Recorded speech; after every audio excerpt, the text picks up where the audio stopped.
Hello and welcome to C Programming Language Tutorials by Programming Glue।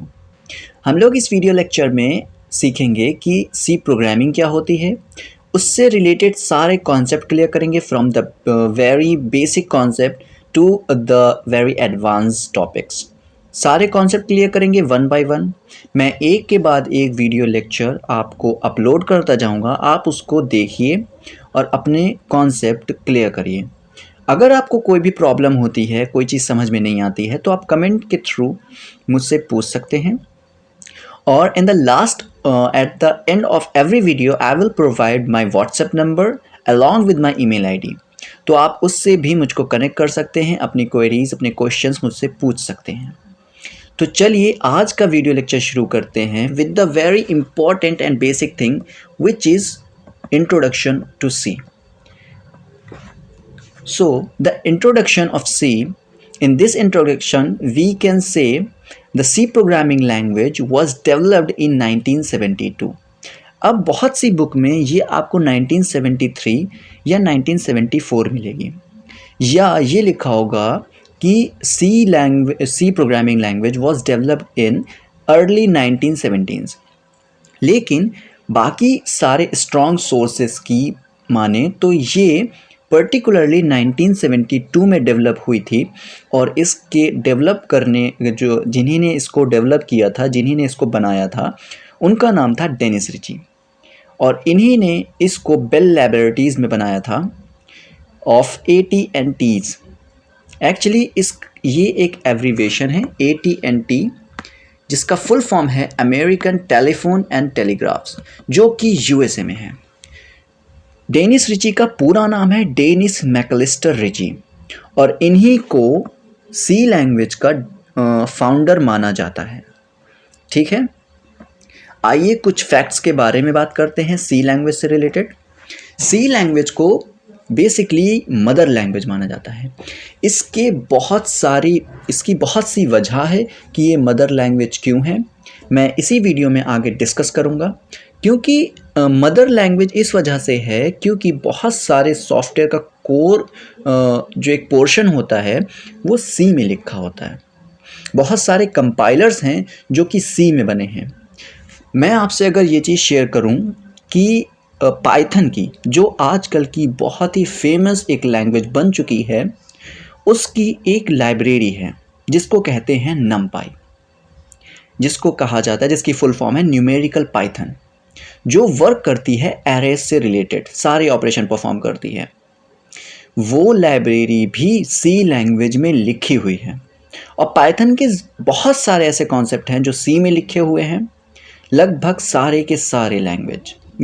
के सारे concept सी language में ही लिखे हुए हैं।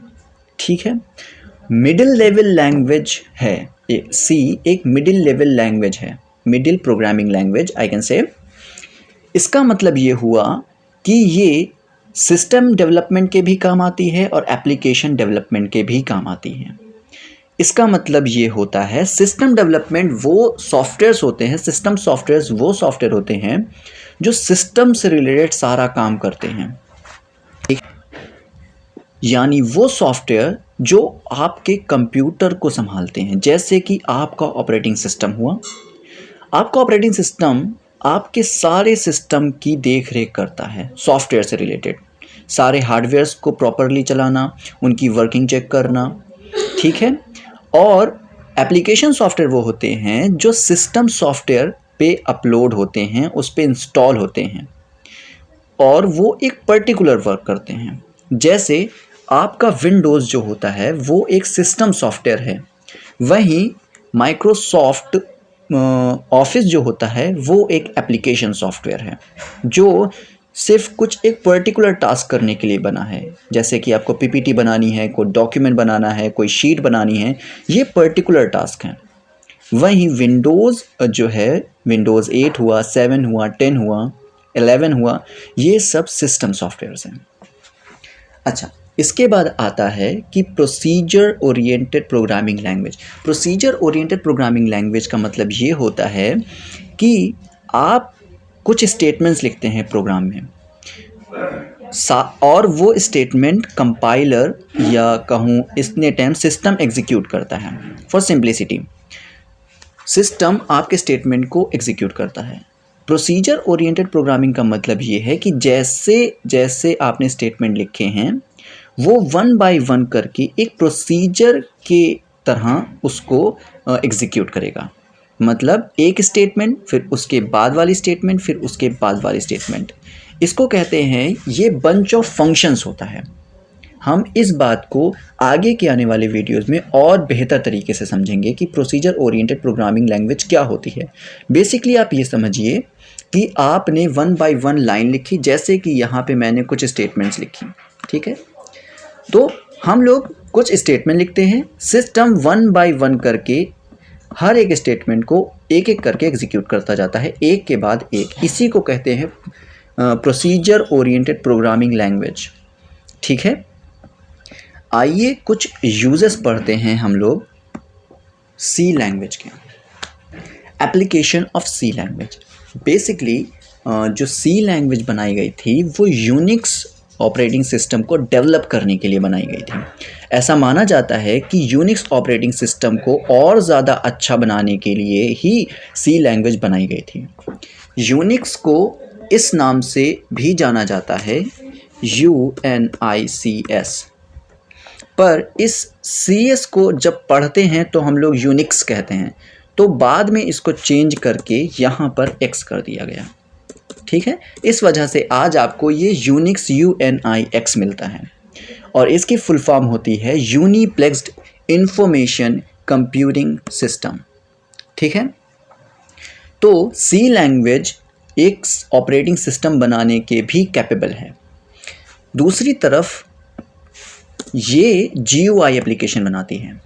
मतलब इस दुनिया में कंप्यूटर वर्ल्ड में दो तरीके की एप्लीकेशन होती है। एक होती है कंसोल बेस्ड, जिसमें सब कुछ टेक्स्ट के फॉर्मेट में आता है, आपको कुछ कमांड लिख के बताने होते हैं, उससे उसको सिस्टम एग्जीक्यूट करता है और उस पर वो वर्क करता है। जैसे कि डॉस बेस जो एक ऑपरेटिंग सिस्टम है और यूनिक्स ऑपरेटिंग सिस्टम है, ये कंसोल बेस्ड ऑपरेटिंग सिस्टम है। इस पे आप सब कुछ टाइप करते हैं। मैं अगर आपको दिखाऊं तो जैसे कि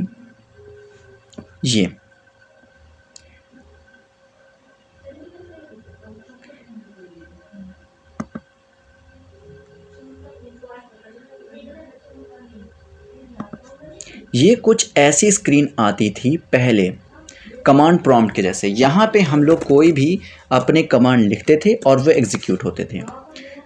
तो इसको कहते हैं CLI, कमांड लाइन इंटरफेस। दूसरे ऑपरेटिंग सिस्टम होते हैं जो कि GUI बेस्ड होते हैं। GUI की फुल फॉर्म होती है ग्राफिकल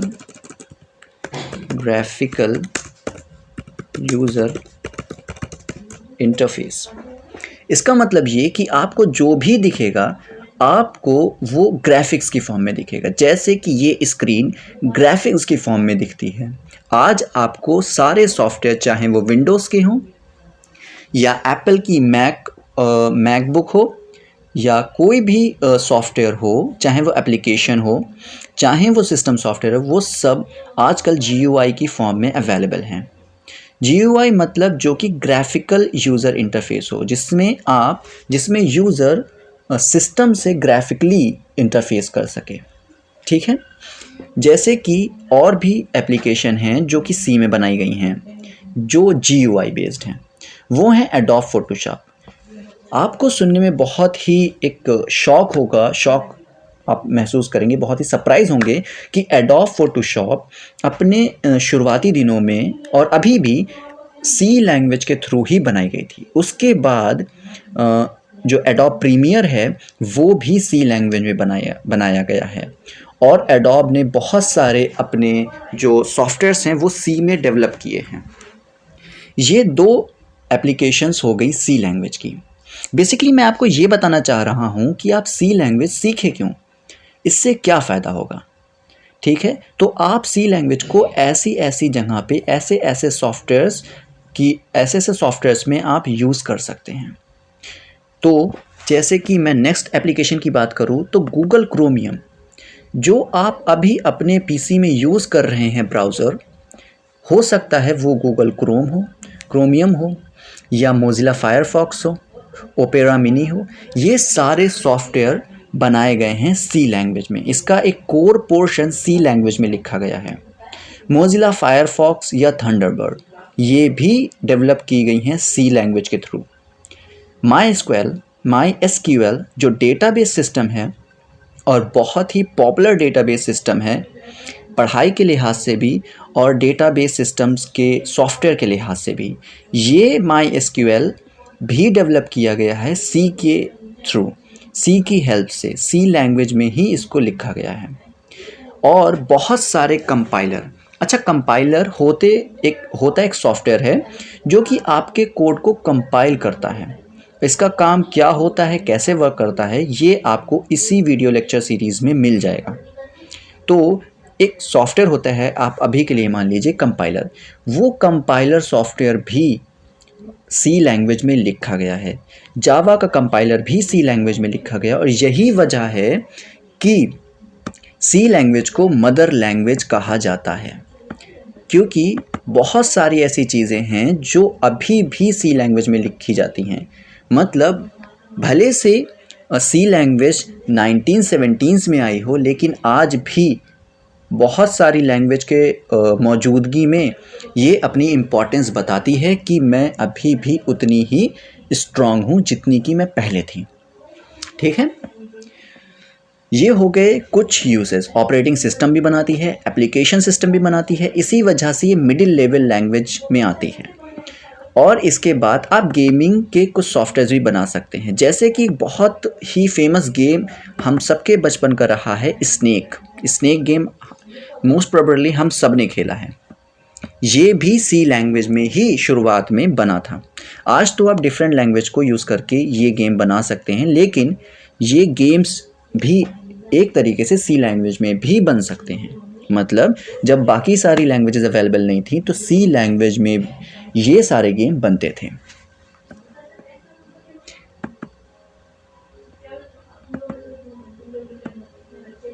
तो अगर आपको ये इंट्रोडक्टरी पार्ट सी लैंग्वेज का अच्छा लगा हो, इसमें कुछ नई इन्फॉर्मेशन आपको जानने को मिली हो, तो इस वीडियो को लाइक करिए और चैनल को सब्सक्राइब करिए। मैं आगे आपके लिए और भी वीडियोस लाता रहूँगा और इस वीडियो सीरीज़ को, सी प्रोग्रामिंग सीरीज़ को पर्टिकुलरली मैं तो कवर करने वाला ही हूँ।